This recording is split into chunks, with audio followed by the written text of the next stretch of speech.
দেখো, তুমি জোর করে কারো কাছ থেকে ভালোবাসা আদায় করতে পারবে না। তুমি যদি কাউকে ভালোবাসো, সে যদি তোমাকে অবহেলা করে, ঘৃণা করে, ইগনোর করে, তুমি তার পিছনে সময় নষ্ট করো না। দেখো, জোর করে ভালোবাসা পাওয়া যায় না লাইফে।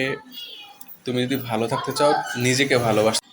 দেখো, প্রকৃতি এত সুন্দর কেন দেখো, জানো? এই গাছপালা, নদী, পাহাড়, সমুদ্র কেন এত সুন্দর? কারণ ওরা যতটুকু ভালোবাসা নিজেদেরকে ভালোবাসে। ওদের কোনো আত্মীয় স্বজন থাকে না।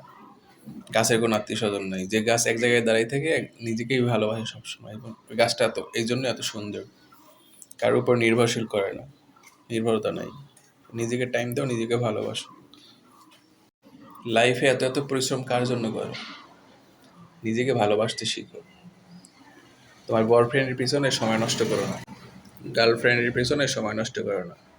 তুমি যত নিজেকে যত ভালোবাসবে, লাইফটা, দুনিয়াটা তত সুন্দর হবে তোমার জন্য। ফ্যামিলিকে সময় দাও, আব্বা আম্মাকে ভালোবাসো, ভাই বোনকে ভালোবাসো। নিজের গুরুত্ব বাড়াও, নিজের স্বাস্থ্যের প্রতি গুরুত্ব দাও। নিজে ঠিকমতো ঘুমাও, খাওয়া দাওয়া করো। লাইফে ভালো থাকবা।